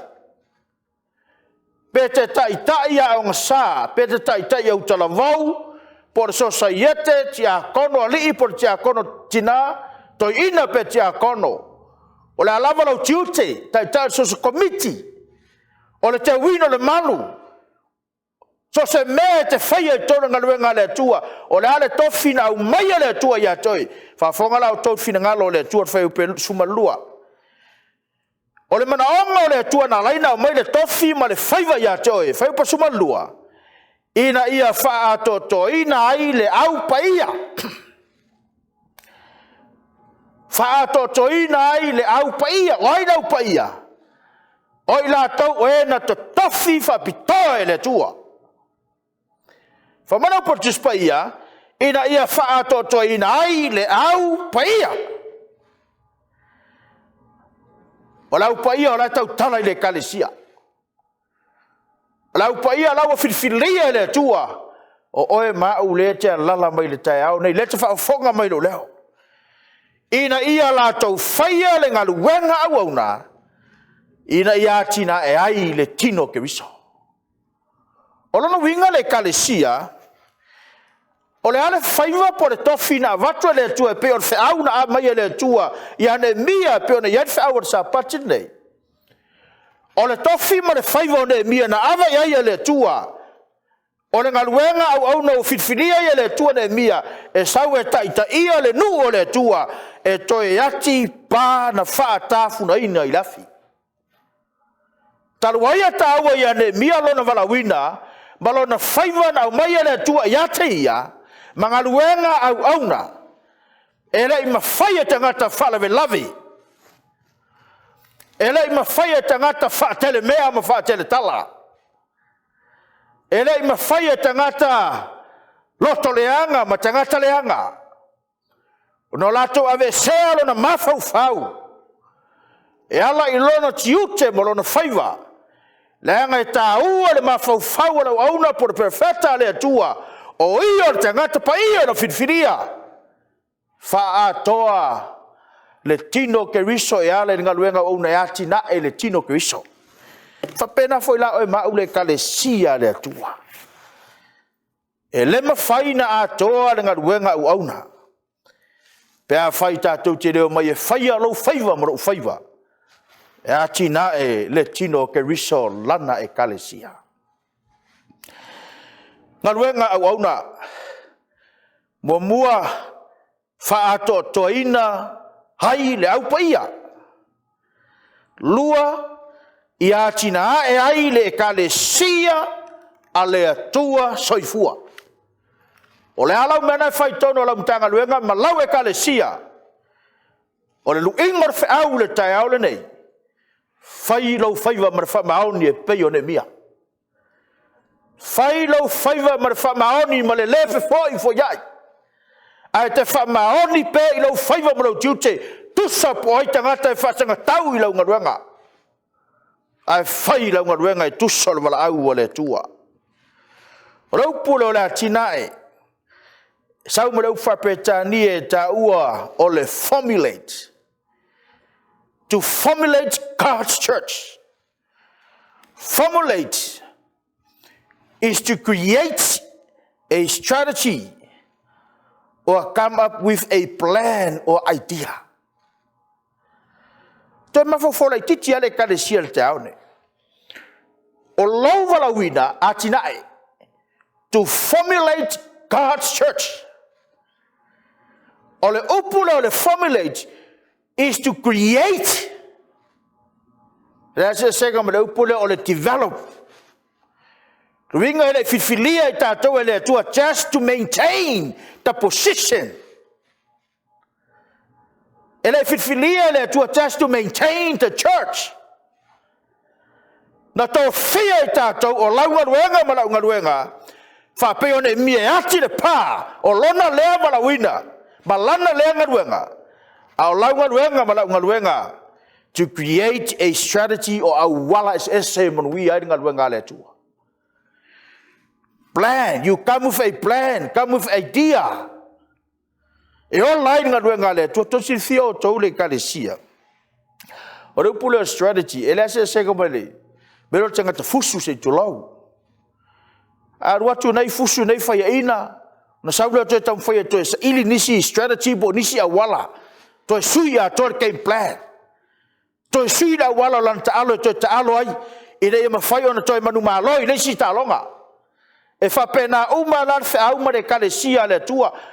Le ala o tatou la atu nei na lata na uma nei tau sanga ma savalia le lua tau sanga. Tano le toi maua e tatou sa tonga malanga i le atunu ma le atunu. Malanga yo ta asio tatou ainga.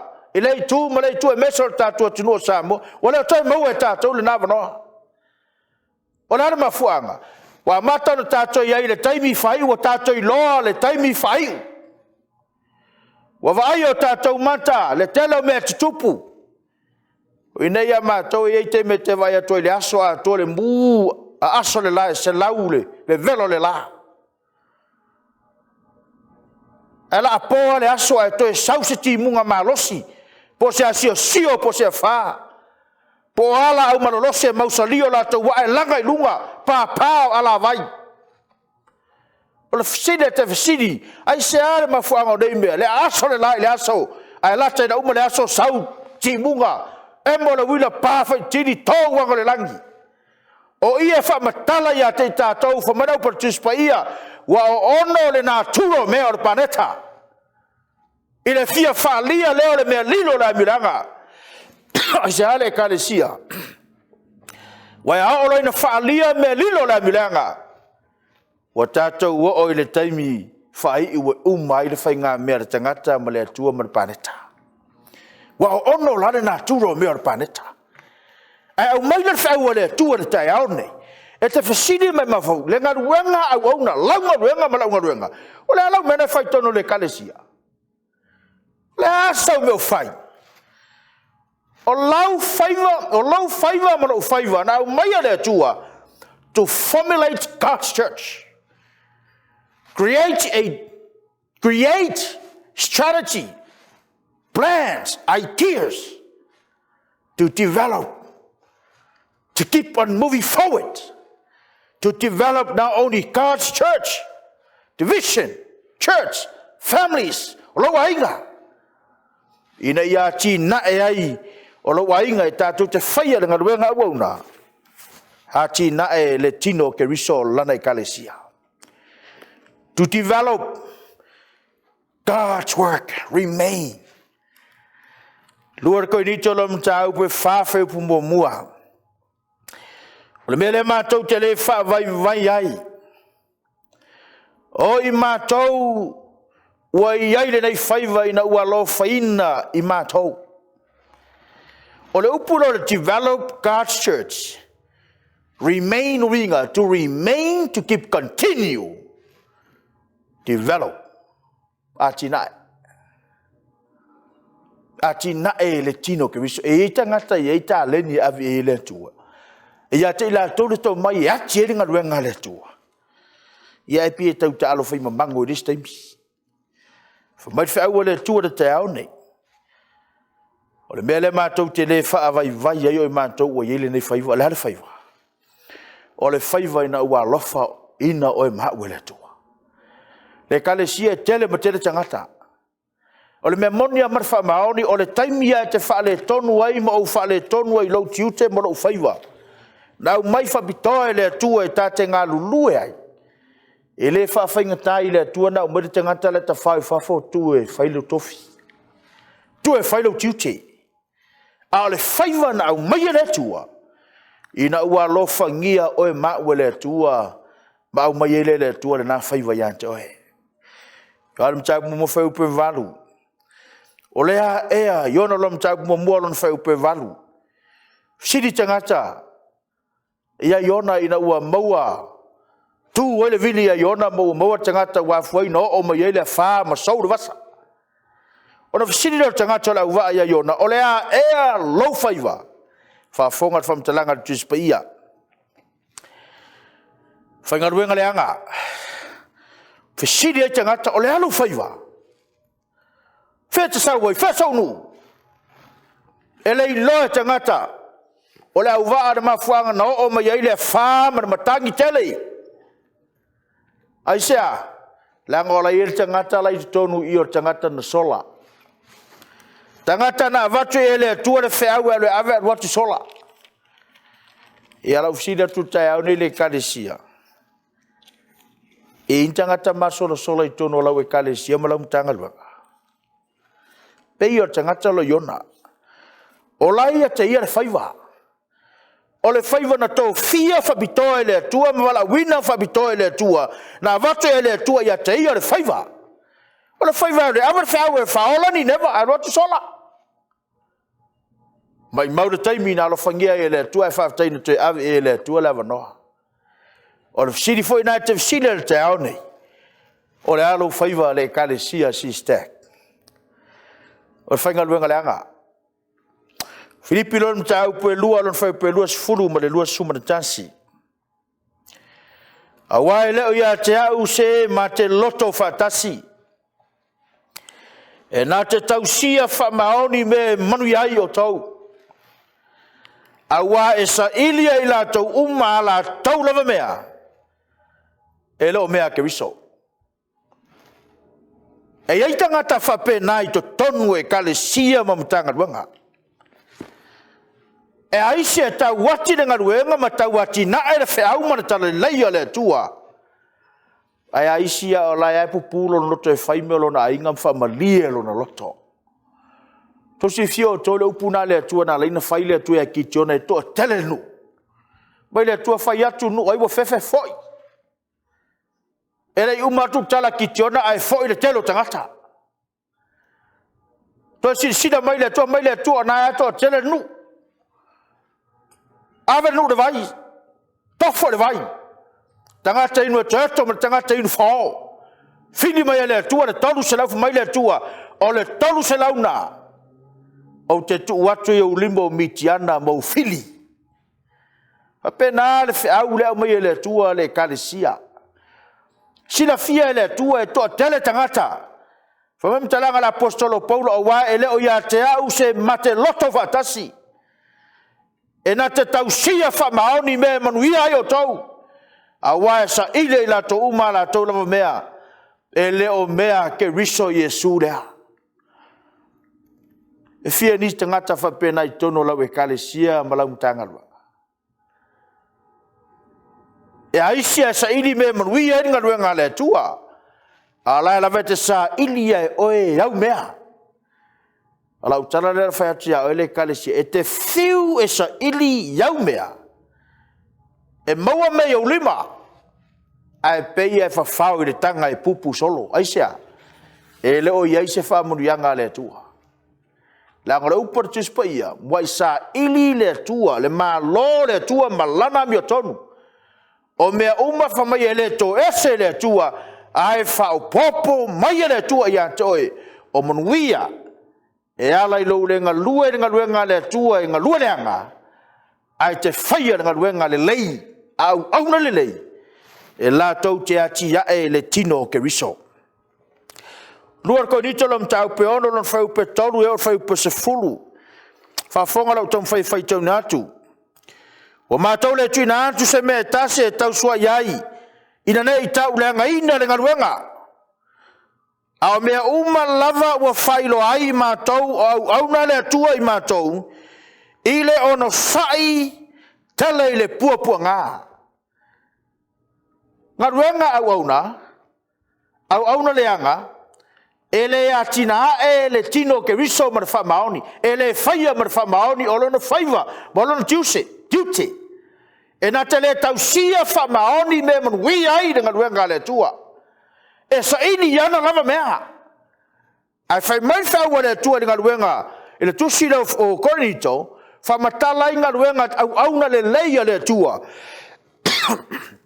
O mea uma lava. O Faafeiloaiga mātou au na le tua i mātou. Ono sa i tele le puapua ngā.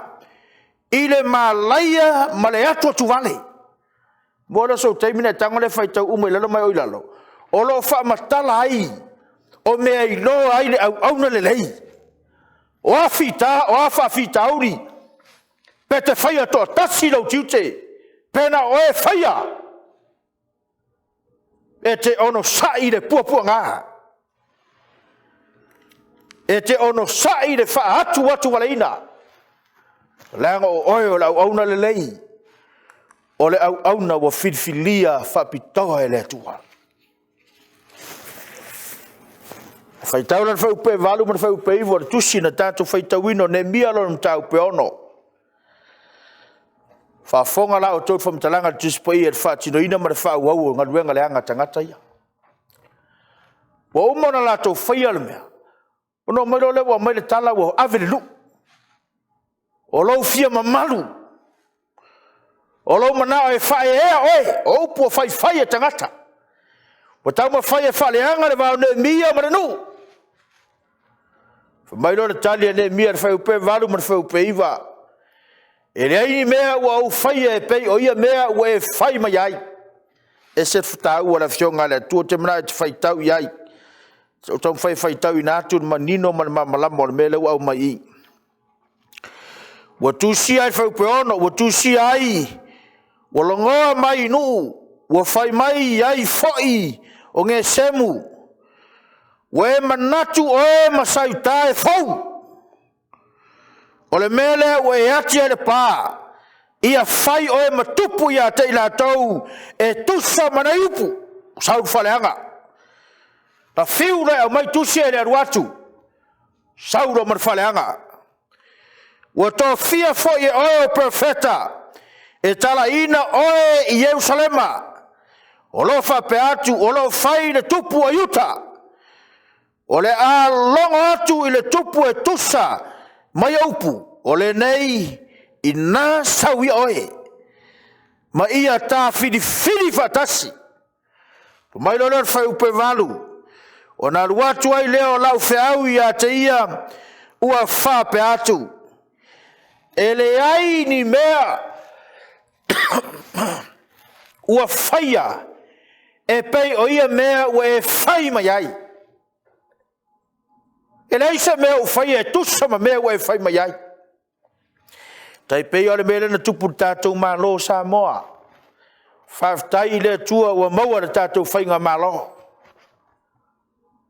Faafoga la o tō le mele la o tau whai whamtala na in moa leo le mele o tu whai atuai. Aua e fatu fua ai lo loto. O le mele na tupu tātou malo Samoa. Na afuaina tuaina maua sa whainga malo tātou malo. Mo le meo le tala whawhau ma le tala fatu i le loto. Pea uma le mea na tupu I te tonu I le mea na whaia tangata ia ne mia lau auna le atua. Wa mai tusi e le talia. E taua ia taia lo na walawina. Sa iau ina saud whareanga. Ai whai maitalia ne mia. E le aini mea ua au whaia e pei o ia mea ua e whai mai ai. A o mea e fatua lau loto. Mea na leina le anga le Ekalesia ma vevesi Ekalesia vevesi a inga. Fe ai ngai matanga luenga aisea. Ma fua le mele o le tele o le tala fatu I lau loto.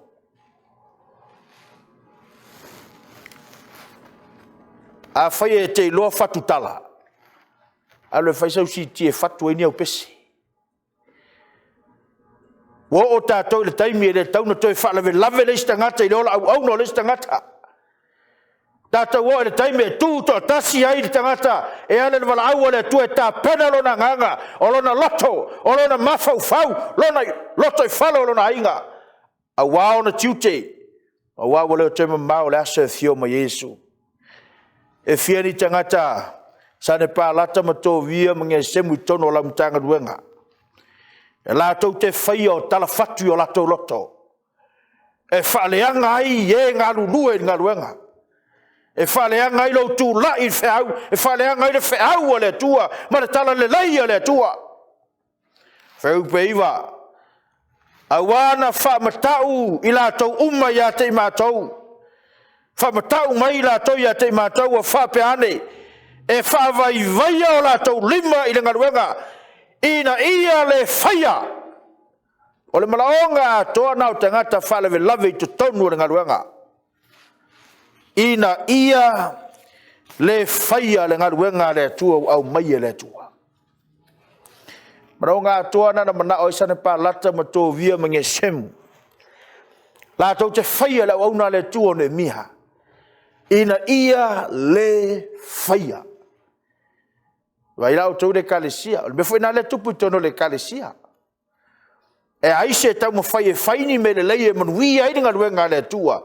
Le tangata rai le ai asa na me faia. Na le fai upua. Fai upu ti ngā. I ai lau roto tangata rai fai upu mai. Na I wale na le faia atalo ma tangata rai fai upu aisea. Ua tau le mea na ilo na manao. Ina ia le faia. Ar whiau lau o mai le tua le tai au le nei. Fa mai le tali le alanga le mia na whai atu le tua. O le nei le atu ai. Ie wha ma losi mai I au lima. E le I wha pena usa pelu wala wauna le tua ai anu a si le taua. Ai wha mai lau participate ia na tangi la wauna le tua ma wha peantu o le nei le atu ai. Ie wha ma losi mai e ala I au lima. Na vanga I lua au le tai au le nei. Aua nei a vea oe o se whai ma whalawe lave. Ma se whaavaivaia I loto le au tau. Let you not be a burden, no disheartened to our battle. Aua nei a vea o se tangata e whalawe lave. Se tangata e na te le wha mau tonuina ma Faufau tangata. E ala I le taua. Perturbed. Sa wale upule o unsettled. Unsettled ringo tanga e le mau manatu. Le tangata na mau manatu I ona tiute. Ana na pipi ia to tangata e ta ua perturbs. Po tangata unsettled. Unsettled a tolo ma Faufau. Ma e le lo ai po le ale me o la fai. Ai whai mai whau wa le tua vanga I lua whau te tau nei. Aua nei a vea o se whai. Ma whalawe lave ma whaavaivaia I loto lau tau. Aua. Aua nei a vea o peio. Tovia. Sane pā lata mange semu. O e la tau te ansero ina le nuu. A whea ngai loto le nuu ma le tau ina le taua. Disheartened. Disheartened. Cause someone to lose determination. Determination is a positive emotion feeling. The ability to continue trying to do something. Le tangata na musa e sahe lo na loto. Determine lo na loto. e atina e mafai se melelei mo fe au mo ngaluenga le tua e pe o tangata ne mia na titamelo no loto le atamai ma malosi a te ia e atina e ai paole nu o le tua na faatafuna le afi ai na faale lave tangata e le mafai ai tangata faale lave na manu malo e ala ile mena ave le tua ilo na mafaufau. Determination is a positive emotion, feelings. The ability to continue trying to do something. Fai nei ele mafai, always keep on trying. Fai nei ele mafai to fai tai au e te try sa yo ona manu malo sa yo na uma sa me la tam fai. O ne ave o le telo tangata e fiungo fia se mea. Arwatu nei wale mfai o faavaiwai. Al tangata wa titabelo na mafaufau. Au na le lai na filfilia le tua. Always have a positive emotion, feelings. Positive emotion. Po le ale le mafai. Tau tala le fatua tua. Le fatua tua ele o meo le ali meo mea. Au le leo se mea tau tala le fatua tua mle mautinoa. Te uta no me luas furfa upe valu. Oi ea se te ngata fefe. Ma fa vai lo na loto. O le fautuanga. Ina alu ia ma fo iatu ilo na fale. Nei fa vai loto o na uso e pei o lo na loto. O umar taimi le tua le Ekalesia. Wa tātou o le taimi le tau o na toi milia ni whiau. Tātou o le taimi o le whiau whaelia tau na tū sao le whiau. Fili le tangata i le ola po le oti. Manuia po le malaia. O le taimi le tau na toi intangata wha leonga lua i te tonu o le Ekalesia. A whaina tofa le atua le fitunga furu vai o saa. E wha umai le taulanga e whai aso whai soo mo lang sala. Ma wha mamai le nuo le tua. Wha pēnā fwoi le maraongo le tua le Ekalesia le tai aore nei. Ma le taimile nei. Tātou o le taime e tauna wha mamai nei. O a umani meo wha le tonu e le lua vā mo loa tua. O le taime e tauna la fwa iai. O a umani sane pālata mani Tovio i to tonu le Ekalesia le tua. Wo le taime e tauna liua to ai lo Sefulua'i. Ai fai oe maa au na ya tina e le tino ke riso. O le mafuanga e te whape ai. A ua e fatu ai i lo loto. Whape ai whape whea. E alaina e whape pe umi whape te tonu ngā ruenga i te le liua toa. Tele le tangata e fatu tala fau lono loto. Maraonga toa le. Whiau le tua. Mura tangata wharawe lawe. Maraonga toa tangata o lau wharawe lawe.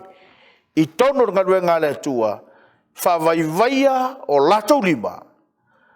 E ala i le ngā ruenga le tua. Ina ia le whaia. But our resource.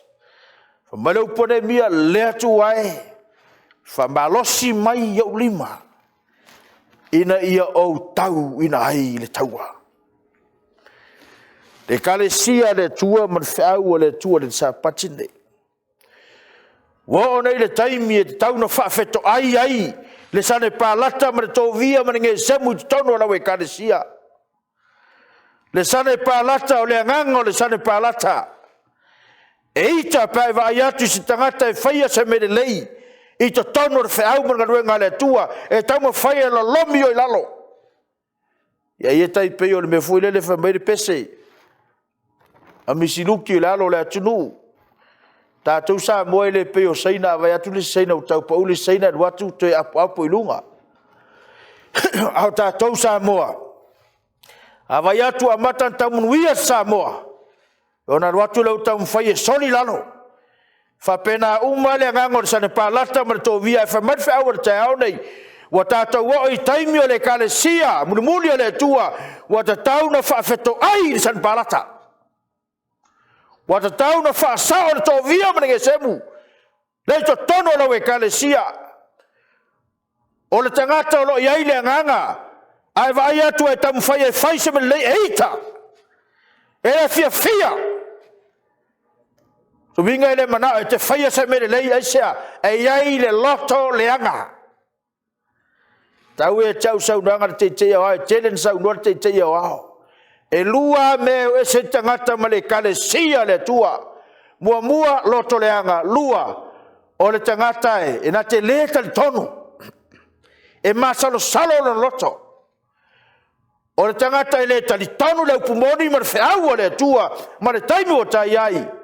Ma le tangata e loto leanga. Ma vai se tangata e se au le leia leanga loto. Ale vai ana mela fai. Ale vai ana upu mana tala tase la vai ro tangata le lei ma tangata leanga. Ai fe mai fe au le tu le Sapati nei le Ekalesia. Wa mata na tata wo le taime tau na Faafeiloaiga ai le sane palata. Fa sa o ai le Tovio. Fa sa o nge semu le tono le Ekalesia. O tangata Faulafo. O tangata eita pe fai sa me le lei mo le tua. Tau fasao. Aisha. E le mawhai na manuia ngā luenga le tua. Pe a whai ese o fina ngalo mo tātou loto. Ne mia lom tau pe whao lom whau pe ono. Wha mai na vave na soo le ngā luenga.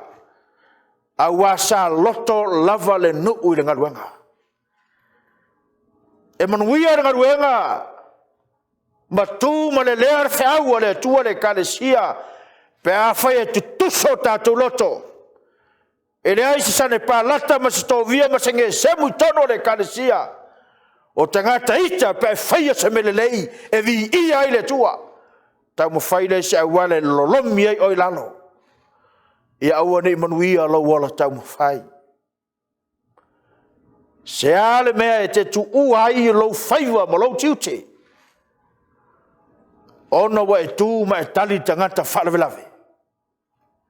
Fe mai fe au le tu e Sapati nei pe ona tātou. Mai moa iai ma tātou wa ai ai. O le fina ngalo Faapitoa le tua mo i tātou le Ekalesia le tua le te aole nei. Au e te tu la fai. I lo faiva ma lo tiuche le ngaruenga. Le ngaruenga au mai e le tua i ante oe. Ono lo fa mua me le te tau no fa mua. Ono le alo lo taime te tali ma fa malia le loto tangata fatawa. Le loto tangata Faulafo. Ta tia i pe tangata Faulafo. O mea nana to fia ila to e fai mo Faulafo. A lo faiva mo lo faiva. Ta te o e faia mo fa uma le fe au man ngaruenga le tua. E fieni ne mia i tono le Ekalesia le tua sa moa tutotas. E whata ua o lato whaiva mo lato tiute. A e fieni tane pālata mani Tovio mani nge semu i tono o lau Ekalesia. Ma le Ekalesia sa moa tutotas. O e Faulafo. O e sa ili a wala leanga. Ina ia tau fia i le wheau ma lau tiute. Ma lau tiute ati na e le Ekalesia le tua. Mai feaua Sapati nei le Ekalesia. Au e te tu la fai iau tiute. I le ngaruenga le tua. Amen. Lo mātou ta mai o le langi. O manere ngaruenga wauna e ala i lau feau filifilio le nei Sapati. Whaftai ala i lau alofa ma le avanoa e au mai ai le nei feau mātou te whaalongo ai. Wa toi whamanatu ai lau Ekalesia mai mātou uma o e ngā rurua e o e ne tofia. O au auna pa ia i mātou e ati na e le tino lau o fio lau Ekalesia. Mātou ole le nganga sa e vi ia lau o fio e ala le whiau e au maia mai toi whamanatu ia te mātou. Le perfecta lau o fio lau auna lena e tofia. E le i whātaungo, e le i whātauina i ni mea lo langa. E leo se tangata e ta whengo fia le whautanga ma le tōwha. A le tangata na sili a te ia le whātau aino lau wala au ma le tofi na e te tofi ai. Iau ngā leo le nei whiau mo i mātou o lau Ekalesia o ao. Mai mātou umo le nei Sapati. I ne mwhai ora mātou whaia ma le whamaoni o la le whaiva o la le tiute wea umaia. o mātou whaia mara whamaoni moro mātou I lole lei. Wei au maia whaiva ia te mātou sa iati ai le tino lau fio. O lau Ekalesia lea. Talo I omunuia e to I ai lau nuu mai mātou uma. O lea foi se upu a sala I le ngangana le nei Sapati. O lea nganga sae alofa whama ngalo le vai mara whatau wa tangata. Aloa ngang pa ia te whasoina ma whaalau te leina lau whina ngalo. Saunia I mātou uma mana I o mātou whanau. A walau fe au malau ngaluenga talo I omunuia to I ai lau ngaluenga sa moa tu totas. Mai lava te te au au mara whatua ngā te leo le. Au whai ngaluenga tofi lau fio. Niso maua mai Sauninga pa io le nei Sapati. Ia whapena ona to ia I mātou uma I munuia o lau fio. Pea fautu ua I mātou le nei Sapati turi mule au loina I mātou uma le mana o lau fio. Mau manuia e tu mau ia te oe nei se i o le whamavau. E whamavau lava. Amen.